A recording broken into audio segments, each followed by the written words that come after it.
20% des hospitalisations en urgence des plus de 70 ans sont liées à un événement iatrogène. À Tours, la démarche de conciliation a été initiée avec le service de gériatrie aiguë. Le professeur Antier et les pharmaciens hospitaliers réalisent la conciliation médicamenteuse en entrée et en sortie d'hospitalisation pour les patients les plus fragiles. Alors la conciliation médicamenteuse, celle qu'on a pratiquée à l'hôpital, est un processus qui vise à prévenir les erreurs médicamenteuses, donc les accidents iatrogènes que les patients pourraient subir.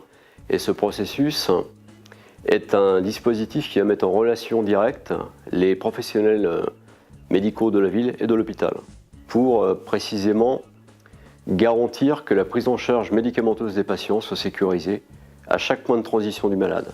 Concrètement, la conciliation médicamenteuse va être donc de réaliser dans un premier temps le bilan médicamenteux de ville, ce que l'on appelle le bilan médicamenteux optimisé. C'est-à-dire que l'on va, prenant en charge le patient venant de la ville, nous assurer que l'on va collecter la totalité des traitements qui étaient les siens avant sa prise en charge à l'hôpital. Il est donc fréquent que les personnes chargées de la conciliation prennent contact avec les autres professionnels de ville. Elles vont prendre contact avec les autres professionnels de ville et notamment avec les médecins traitants, collecter des informations sur les traitements médicamenteux, mais mieux que ça, sur les stratégies thérapeutiques développées par le prescripteur de ville. Lorsque l'on réalise la conciliation médicamenteuse de sortie, le patient lui-même va être bénéficiaire de la démarche, à mesure où il va bénéficier de ce qu'on appelle un entretien pharmaceutique, au cours duquel on va lui remettre un document qui s'appelle le plan de prise. Les praticiens de l'hôpital transmettent la conciliation de sortie le jour de la sortie du patient, voire la demi-journée avant. À l'hôpital, comme chez les professionnels de ville, l'usage de la messagerie sécurisée se développe. C'est en tout cas l'outil que privilégie Florent Guignebeau dans sa pharmacie. Au moins une messagerie sécurisée, on sait l'émetteur, on n'a pas à vérifier les numéros émetteurs. Et puis deuxièmement, c'est déjà numérisé, alors que les fiches, on les renumérise sur le dossier patient, nous, dans notre logiciel. Donc si on l'a sur la boîte mail, on a juste à le glisser dans le dossier patient. Grâce à la conciliation médicamenteuse, le pharmacien d'officine dispose d'informations complètes, indispensables à l'accompagnement pédagogique de son patient. La procédure, elle met en avant notre rôle. Elle nous permet d'être totalement dans le parcours de soins du patient.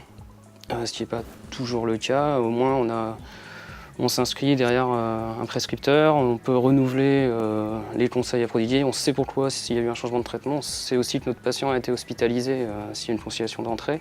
Donc nous, ça nous permet aussi de préparer les sorties quand c'est un peu plus compliqué le retour à domicile. En plus, on a le motif d'hospitalisation, donc on peut être plus vigilant dans un deuxième temps pour éviter que ça se réitère, notamment sur le risque de chute, sur les erreurs médicamenteuses. La plus-value pour le patient, c'est le suivi et les explications. C'est-à-dire qu'il aura forcément plus de suivi si jamais il a eu un premier check à l'hôpital, un deuxième à la pharmacie.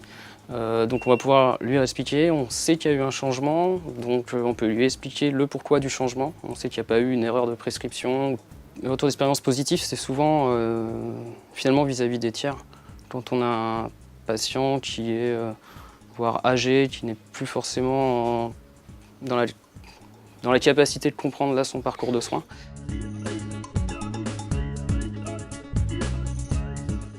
La procédure de conciliation médicamenteuse telle que présentée a vocation à être déployée dans l'ensemble de la région Centre-Val de Loire, grâce au programme régional de formation des établissements de santé à la conciliation médicamenteuse, mis en place par l'Omédite Centre-Val de Loire, en collaboration avec le CHRU Tours, qui a débuté en 2014 et se poursuivra dans les années à venir.